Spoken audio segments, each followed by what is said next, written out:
그래서 오늘 우리가 성령 강림절을 맞이하면서 또 오늘 우리가 지난주에 민수기 묵상을 계속하면서 우리가 성령님께서 우리 안에 강림하시기 위해서, 말 그대로 성령님께서 우리에게 임하시기 위해서 우리가 어떤 준비가 되어 있어야 하는지를 좀 함께 생각해 보려고 합니다. 여러분, 여기 빈 컵이 있다고 생각해 보십시오. 빈 컵입니다. 이거는 정말 비었나요? 이 안에 공기가 가득 차 있죠. 그렇죠? 빈 컵이죠. 자, 그러면 이 빈 컵에 공기를 빼려면 어떻게 해야 될까요? 공기를 빼내려면. 다 똑똑하시네요. 저는 못 맞추실 줄 알았는데. 막 진공으로 공기를 빼낸다, 이런 말씀 하실 줄 알았는데, 예, 맞습니다. 다른 걸로 채워 넣으면 공기는 자연히 빠져나가게 되죠. 예. 오늘, 전하려고 하는 말씀이 그 말씀입니다. 여러분, 이제 우리가 민수기를 쭉 묵상하면서 이제 거의 막바지에 다다릅니다. 하나님께서 이스라엘 백성들을 그 40년 동안의 정말 우여곡절 끝에 가나안 땅으로 이끄셨습니다. 이제 가나안 땅 앞에서 그들이 거의 다 도달했습니다. 가나안 땅이란 뭡니까? 하나님께서 약속하신 땅이죠. 애굽에 살 때 너희들을 내가 이끌어내겠고 너희들을 내가 약속한 땅으로 젖과 꿀이 흐르는 땅으로 인도해낼 것이다라고 그 약속만 믿고 그들이 애굽을 나왔습니다. 정말 그 약속 하나에 자신들의 인생을 건 거죠. 자신들의 모든 것을 다 걸었습니다. 그리고 나왔습니다. 그러면 사실 가나안 땅에 들어갔을 때 주님이 다 준비해 놓으셔야 되는데 아무런 문제 없이 그냥 들어가서 모든 걸 누리기만 하면 되는데 사실은 그렇지 않았죠. 예, 이스라엘 백성들의 원망, 이스라엘 백성들의 그 불평들 사실은 당연한 겁니다. 우리 같았어도 그럴 겁니다. 아니, 하나님이 약속을 해서 그렇게 철석같이 약속을 해서 모든 것을 다 걸고 내 인생을 다 걸고 정말 목숨을 걸고 애굽을 뛰쳐나왔는데 막상 맞이한 곳이 40년 동안 아무것도 없는 그 광야에서 정말 날마다 필요한 것들만 공급받으면서 그렇게 생존을 위해서 애써야 했죠. 그리고 정작 이제 가나안 땅을 들어가려고 했는데 40년 동안 온갖 고생이란 고생은 다 하고 가나안 땅을 들어가려고 하는데 그것도 모든 것이 다 준비된 땅이 아니라 그냥 들어가면 되는 것이 아니라 그 안에 이미 토착민들이 있었고 원주민들 다 몰아내고 나서야 그 수많은 전쟁을 해내고 나서야 들어갈 수 있는 곳이었다는 얘기입니다. 도대체 우리가 이스라엘 백성이라면 하나님께 좀 따지고 불평을 할 수 있습니다. 아니, 도대체 하나님이 그렇게 약속해서 그 약속 하나 믿고 내 모든 걸 다 걸었는데, 내 인생을 다 걸었는데 하나님 뭘 준비해 놓으셨습니까? 도대체 하나님 그 약속의 땅이라는 그 가나안 땅에 도대체 뭘 준비해 놓으셨습니까? 아무것도 준비된 것이 없지 않습니까? 우리는 그렇게 질문해 볼 수 있죠. 그런데 하나님께서는 그 가나안 땅을 준비해 놓으시기 이전에 하나님께서는 이스라엘 백성들 그 40년 동안의 광야를 통해서 가나안 땅이 준비되기 이전에 바로 그들이 먼저 준비되길 원하셨다는 사실입니다. 우리 흔히 늘 항상 얘기합니다. 내 환경이 변화되면, 내 환경이 준비되면 우리는 뭔가 축복을 누릴 수 있겠지, 우리는 행복하겠지라고 우리는 단순하게 그런 생각을 가지면서 살아갑니다. 그래서 우리는 끊임없이 내 환경을 변화시키기 위해서 엄청난 노력을 다하죠. 열심히 내가 직장에서 일하면서 열심히 돈을 모아서 열심히 그 돈을 왜 모읍니까? 내 환경을 변화시키기 위해서 우리는 그 돈을 모읍니다. 열심히 뭔가를 모으고 잔뜩 쌓아놓고 준비해놓고 보험도 들어놓고 내 환경이 변하기를 기대합니다. 왜요? 내 환경이 변화되어야 내가 정말 그 안에서 참된 행복한 삶을 누릴 수 있을 것이라는 그러한 어떤 꿈이 우리 안에 있는 거죠. 이스라엘 백성들도 마찬가지입니다. 그 가나안 땅이라는 애굽과 다른 뭔가 자유를 누릴 수 있을, 하나님이 모든 것을 다 준비해 놓으셨을 만한 그러한 약속의 땅에 들어가면 우리는 그냥 모든 것을 다 누릴 수 있을 것이란 그런 환상 속에서 애굽을 탈출합니다. 그런데 막상 가나안 땅을 정탐꾼들을 보내서 봤을 때 그 땅은 만만치 않은 땅이었습니다. 그냥 우리가 그냥 바로 들어가서 누릴 수 있을 만한 그런 땅이 아니었습니다. 예, 그 10명의 정탐꾼들의 그 마음도 이해가 갑니다. 자기들 눈으로 봤을 때 전혀 하나님의 약속과는 달랐습니다. 거기 거대한 아낙 자손들이 있고 거기 이미 토착민들이 있고 그 땅을 차지하기에는 우리는 힘이 너무나 약하고 우리는 아무런 준비도 되어 있지 않고 우리는 전쟁을 준비한 경험도 없다는 사실을 그들은 너무나 잘 알았죠. 그래서 당연하게 그들이 나쁜 마음이 있어서가 아니라 당연한 마음으로 당연한 상식으로 가서 보고를 한 겁니다. 모세에게 또 백성들에게 보고를 합니다. 하나님이 약속은 하셨지만 우리가 들어가서 보니까 이건 도저히 말이 안 되는 그런 게임이다. 우리 도저히 이길 수가 없는 그런 게임이다 라고 말을 하죠.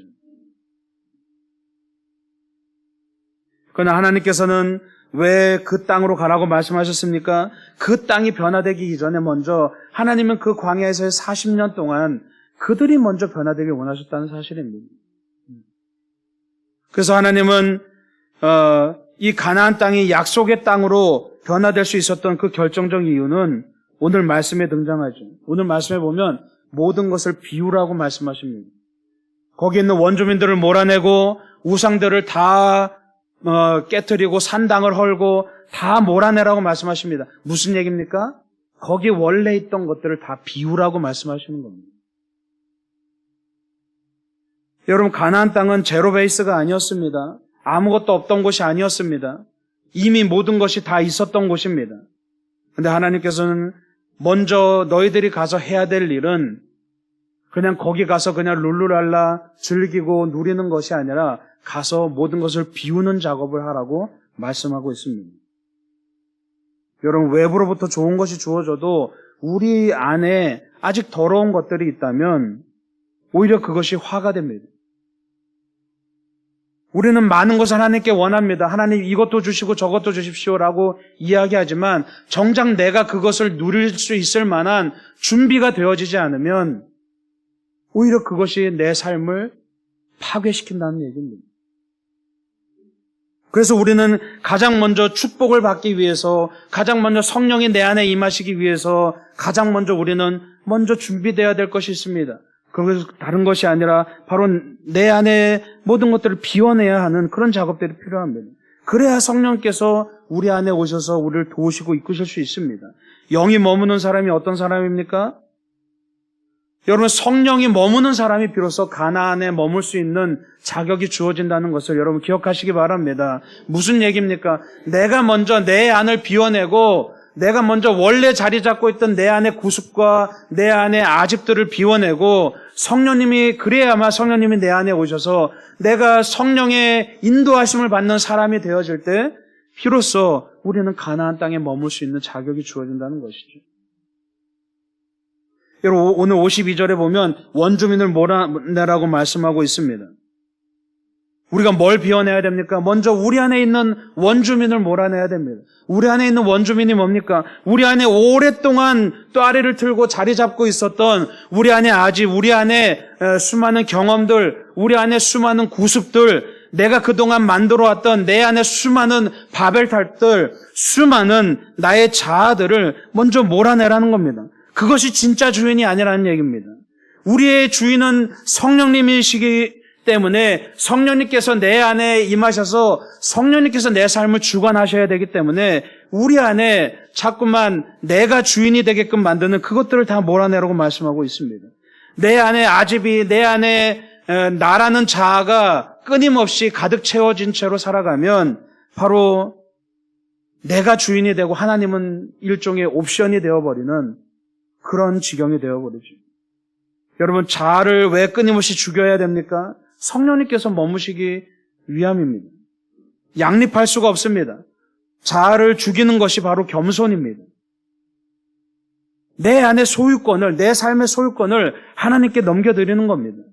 내가 내 선택권을 스스로 포기할 때 그때 비로소 하나님께서 우리를 선택해 주신다는 사실을 여러분 기억하시기 바랍니다. 내 선택권을 포기해야 되는 겁니다. 그게 겸손인 겁니다.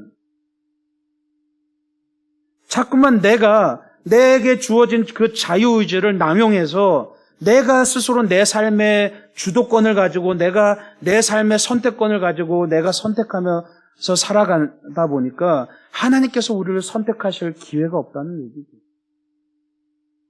그리고 오늘 말씀에 보면 두 번째로 우상을 깨트리라고 말씀합니다. 우상이란 건 뭡니까? 지난주에 왕의 예화를 통해서도 말씀드렸죠.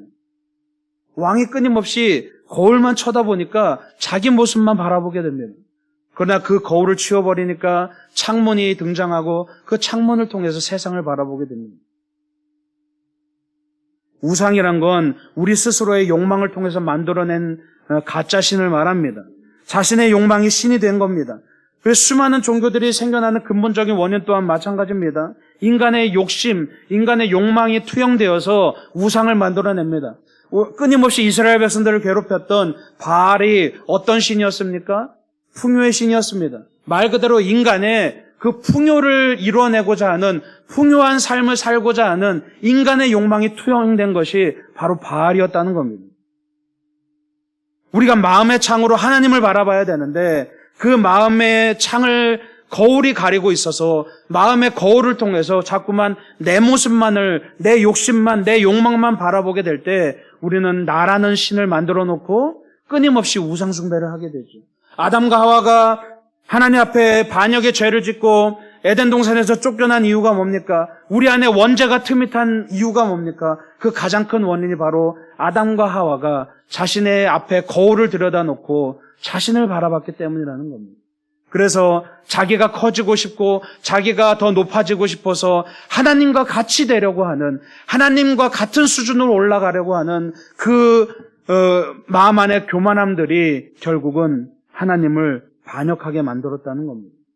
우리 안에 끊임없는 그 바알의 신들, 우리 안에 끊임없는 그 반역의 죄악들을 우리가 떨쳐내기 위해서는 우리 안에 있는 우상을 깨트려야 됩니다. 비워놔야 됩니다.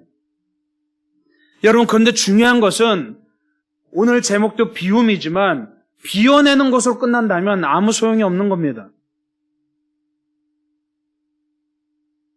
흔히 불교에서는 끊임없이 비워내라고 말하죠. 근데 그 비워냄으로 끝나버립니다. 공사상이라고 말합니다. 비워내서 끝나는 것으로는 아무런 소용이 없는 겁니다. 우리는 왜 비워내야 되는 겁니까? 다시 채워야 되기 때문입니다. 우리 하나님의 말씀과 성령으로 다시 채워야 되기 때문에 비워내라고 이야기하는 겁니다. 괜히 비우라는 얘기가 아닙니다. 그래서 오늘 비우라고 하는 얘기는 다시 말해서 채우라는 얘기입니다. 내 안에 쓸데없는 것들이 가득하기 때문에 성령으로 채우지 못하는 것이죠. 그래서 우리가 성령님께서 우리 안에 머무시기 위해서는 가장 먼저 우리가 비워내야 되는 겁니다. 그리고 그것을 비워낸 자리에 성령님께서 우리와 함께 하시기 위해서 우리는 뭘 해야 됩니까? 우리 안에 먼저 경계를 세워야 됩니다. 오늘 읽은 말씀 그 뒤에 보면 이제 하나님께서 가나안 땅에 경계를 세우라고 말씀하십니다. 경계를 정해 주십니다. 너희들이 누릴 땅, 너희들이 살아갈 땅은 딱 이만큼까지야. 서쪽으로는 지중해, 동쪽으로는 갈릴리 호수, 요단강, 사해로 이어지는 딱 이만큼이야. 여기만 너희들이 점령할 수 있어라고 경계를 지어주십니다. 여러분 상상해 보십시오. 그렇게 40년 동안 생고생을 하다가 가나안 땅에 들어갔습니다. 하나님이 함께 하십니다. 벌이는 전쟁마다 다 승승장구합니다. 물론 아이성에서의 패배도 있었지만 대부분 승승장구합니다. 여러분, 이스라엘 백성들의 마음에 어떤 마음이 들겠습니까? 야, 우리가 전쟁만 벌이면 다 승리하는구나. 그들의 마음에 서서히 욕망이 싹트기 시작합니다. 야, 하나님이 함께 하시니까 우리가 전쟁을 벌이는 족족 승리하니까 야, 이 정도만으로는 안 돼. 더 큰 땅을 점령해서 하나님께 영광 돌리자. 더 큰 땅을 우리가 차지해서 지경을 넓혀서 더 큰 하나님의 영광을, 더 큰 하나님의 상급을 구하자. 우리도 우리 안에 얼마나 그런 마음이 있습니까? 그렇죠? 우리 교회가 좀 더 커져서 그러면 하나님이 더 기뻐하시겠지? 우리 교회가 좀 더 잘 되고 많은 사람들이 오면 하나님이 우리에게 더 큰 상급을 주시겠지? 우리의 사업장이, 우리의 삶이 우리가 좀 더 높아지면, 좀 더 지경이 넓어지면 하나님이 기뻐하시겠지? 이걸 통해서 사람들이 야, 하나님 살아계시구나 라는 걸 깨달을 수 있겠지? 우리 안에 그런 욕심들이 얼마나 많이 있습니까? 거룩함을 가장한 그런 욕망들이 우리 안에서 얼마나 끊임없이 분수처럼 샘솟습니까? 이스라엘 백성들도 마찬가지였다는 겁니다. 그들에게 전쟁을 벌이는 족족 승리할 때마다 그들의 마음 가운데 야, 우리 이 팔레스타인 땅뿐만 아니라 저 요단 동편의 모압과 저 아라비아 반도, 저 북쪽에 저 시리아 땅, 아시리아 땅, 저 남쪽에 그래 우리가 탈출했던 저 애굽 땅 우리 보기 좋게 한번 복수해보자. 저 애굽 땅도 우리가 차지해보자. 왜 그런 마음이 없었겠습니까? 하나님이 그들과 함께 하시는데 그런데 하나님은 그 순간 그들에게 경계를 정해주시죠. 너희들이 차지할 땅은 딱 이만큼이야 라고 말씀하십니다. 기준을 정해주십니다. 우리가 하나님과 함께 하지만 신앙을 가졌다고 하지만 정작 하나님과 함께 하면서 우리도 모르게 서서히 하나님의 임재하심을 서서히 우리의 욕망과 치환해버리는 그런 일이 비일비재하다는 얘기입니다. 그래서 중요한 게 뭡니까? 우리 안에 기준이 있어야 됩니다. 내 심령 가운데, 내 마음 가운데 내 자아를 비워낸 다음에는 우리가 기준을 세워야 됩니다. 말씀으로 기준을 세워야 됩니다. 내 지경은 딱 여기까지라는 것. 내가 건너지 말아야 할 경계는 딱 여기까지라는 기준이 있어야 됩니다. 그것이 바로 말씀입니다.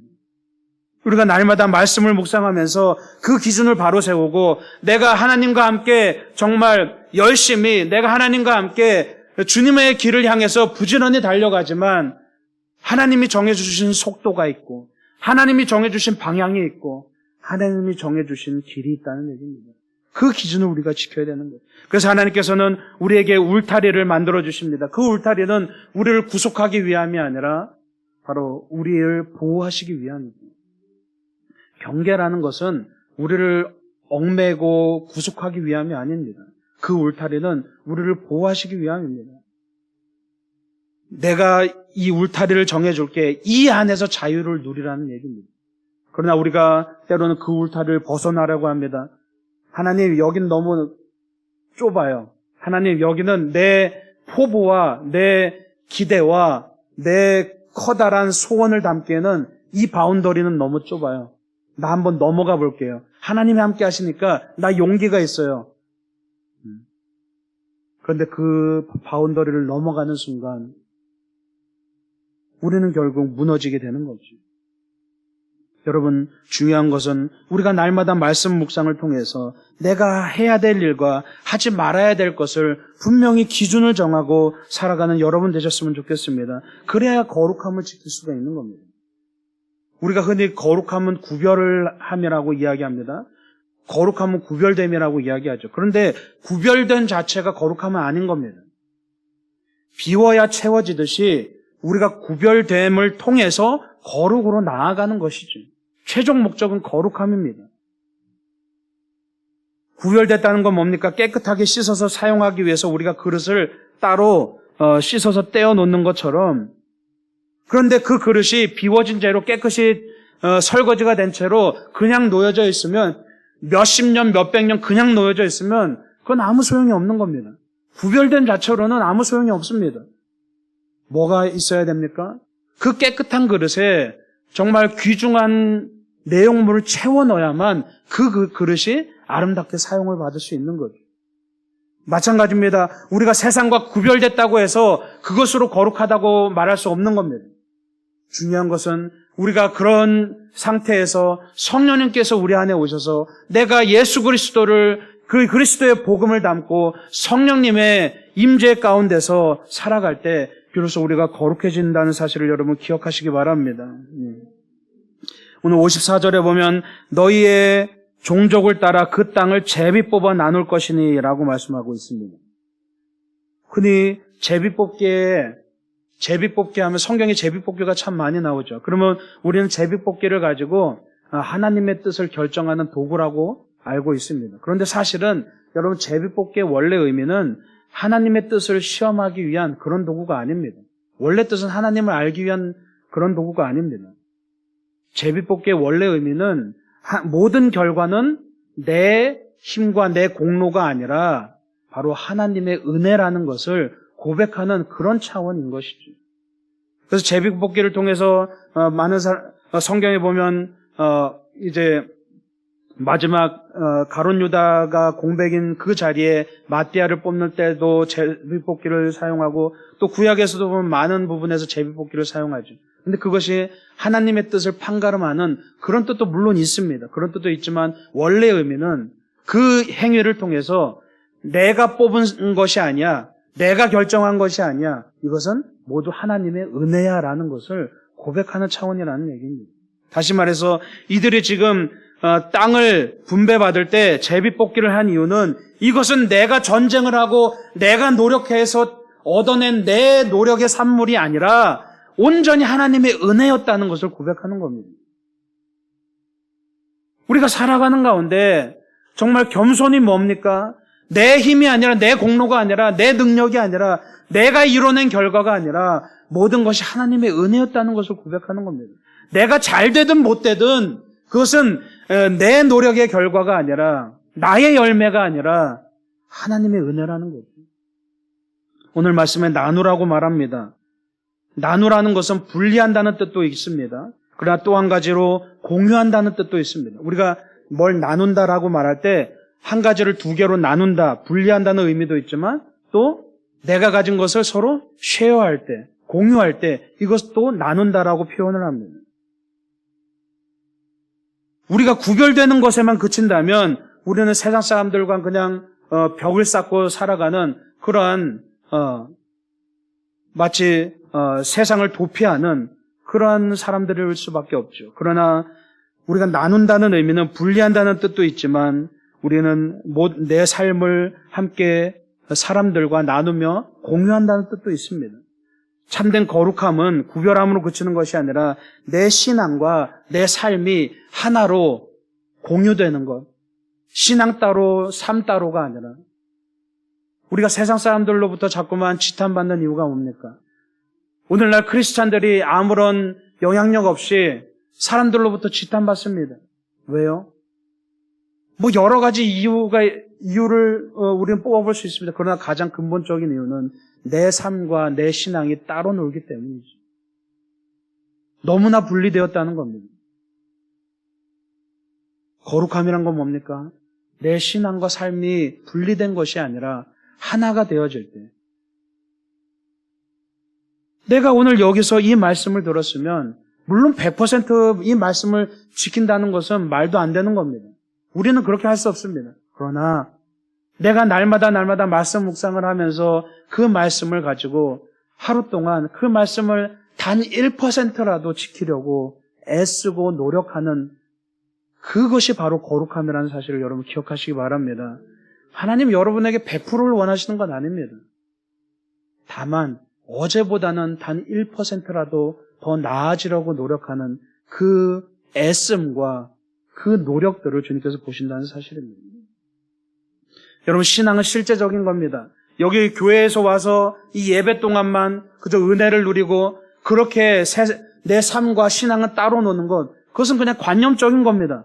그냥 나만 즐겁고 여기 와서 찬양하고 좋은 설교 듣고 은혜 받고 오늘 기분 좋았어. 그러나 여기를 벗어나는 순간 내 삶은 전혀 따로 말씀과 상관없이 살아간다면 그냥 하나님은 그냥 내 관념 가운데 내 머릿속 가운데 그냥 내 감정 가운데 머무는 그런 하나님으로 우리가 하나님의 이름을 망령되이 일컫는 것이죠. 하나님이 정말 살아계신 하나님이 되려면 하나님은 내 관념 속에서만 계신 하나님이 아니라 정말 내 삶에서 살아계신 하나님이 되시고 세상 사람들에게도 하나님은 살아계시다라고 그렇게 자신 있게 말할 수 있으려면 내 삶에도 하나님이 역사하셔야 되는 겁니다. 말로만이 아니라 내 생각으로만 아니라 하나님이 내 삶에서 역사하셔야 되는 겁니다. 그러려면 내 삶에 하나님의 말씀이 구현되어야 되는 것이고 하나님의 말씀이 내 삶에서 살아서 역사하시려면 내가 그 말씀대로 따라가려고 하는 단 1%만이라도의 그런 노력이 있어야 되는 거죠. 그게 거룩함인 겁니다. 하나님은 절대로 여러분에게 100%를 원하시는 분이 아닙니다. 다만 어제와 오늘을 조금이라도 달라지라는 것을 원하시는 것이죠. 그러면 성령님께서 우리와 함께 하시는 겁니다. 어제와 내가 오늘 조금이라도 달라지려고 할 때 그때 비로소 성령님께서 우리와 함께 하시고 성령님께서 우리를 인도해 주신다는 사실을 여러분 기억하시기 바랍니다. 오늘 마지막으로 53절에 보면 그 땅을 점령하여 거기 거주하라. 내가 그 땅을 너희 소유로 너희에게 주었음이라 라고 말씀하고 있습니다. 너희 소유로 주었다라고 말씀하고 있습니다. 너희 소유라는 말은 무슨 얘기냐 하면 근본적으로 하나님의 소유라는 얘기입니다. 하나님의 소유를 우리에게 주셔서 우리의 소유가 된 것입니다. 선물로 주어진 것입니다. 그들이 물론 전쟁을 벌였지만 그 전쟁을 통해서 이기게 하시고 그 땅을 점령하게 하시고 애굽에서부터 정말 노예로 살아가면서 아무것도 아니었던 그 무리들이 한 민족을 이루고 나라를 이루고 전쟁에서 승리하게끔 하시고 그 가나안 땅을 차지하게끔 하셨던 것은 하나님의 선물이었다는 겁니다. 하나님이 준비하셨다는 겁니다. 우리가 볼 때는 하나님이 뭘 준비하셨지 도대체? 그렇게 여길 수 있지만 하나님은 우리도 모르게 그 땅을 준비하셨다는 겁니다. 그리고 그 땅을 준비하시기 이전에 하나님은 이스라엘 백성들을 먼저 준비시켰다는 겁니다. 그들을 하나하나씩 비워내도록 만드셨습니다. 하나님은 그들에게 힘을 준비시킨 것이 아닙니다. 그들에게 군사 훈련을 시켜서 어떤 세력을 준비시킨 것이 아닙니다. 하나님은 그들의 내면을 준비시키셨습니다. 40년 동안 철저히 비워내도록, 철저히 그들 안에 있는 애굽에서의 그 삶, 그 구습들을 철저히 비워내고 바로를 믿고 바로를 신처럼 여기고 바로를 따랐던 그 모든 우상 숭배를 철저히 비워내고 정말 비워내고 그 사막 한가운데서 아무것도 없는 곳에서 40년 동안 철저하게 비워냈을 때 그래서 하나님께서는 그들에게 가나안 땅을 허락하셨다는 사실을 여러분 기억하시기 바랍니다. 비움은 체험을 위한 준비입니다. 성령님께서 나와 함께 하셔야 영적인 삶이 실제가 되고 내 삶의 기적이 일어납니다. 모든 것은 나를 비워낼 때 시작합니다. 여러분 천국은 어떤 곳이 천국입니까? 성령님께서 함께 하시는 곳이 천국입니다. 성경에 우리가 복음서를 보면 예수님께서는 끊임없이 말씀하십니다. 천국이란 것은 하나님의 나라란 것은 하나님이 통치하시는 것, 바로 그것이 하나님이 주인이 되시는 것이 하나님의 나라라고 말합니다. 지금 내 삶에 하나님이 통치하신다면 바로 그것이 천국인 것을 믿으시기 바랍니다. 그냥 임하는 게 아닙니다. 이스라엘 백성들의 광야 생활이 비워냄을 위한 시간이었다면 우리의 인생도 비워내는 시간입니다. 그 비워냄을 통해서 우리가 그것을 비워낸 뒤에 하나님의 나라가 내 것을 다 비워낸 뒤에 하나님의 나라가 임하는 게 아닙니다. 내 것을 비워내면 비워낼수록 그 자리에 성령님이 임하시고 하나님의 나라가 차지하는다는 것을 여러분 기억하시기 바랍니다. 그래서 지금 이 순간에도 완전하진 않지만 내 삶에 하나님의 나라가 임하고 있습니다. 그래서 내가 날마다 죽어질 때, 날마다 내 자아를 비워낼 때 그 자리에 비로소 성령님께서 임하시고 하나님의 나라가 차츰차츰 그 자리를 차지하고 있다는 것을 여러분 기억하시기 바랍니다. 그래서 여러분의 하루하루가 비워냄의 연속이고 또 동시에 채워냄의 연속이고 날마다 말씀 묵상을 통해서 여러분의 삶이 정말 성령님의 임재 가운데 거하는 그런 삶이 되시길 간절히 축원합니다. 기도하겠습니다.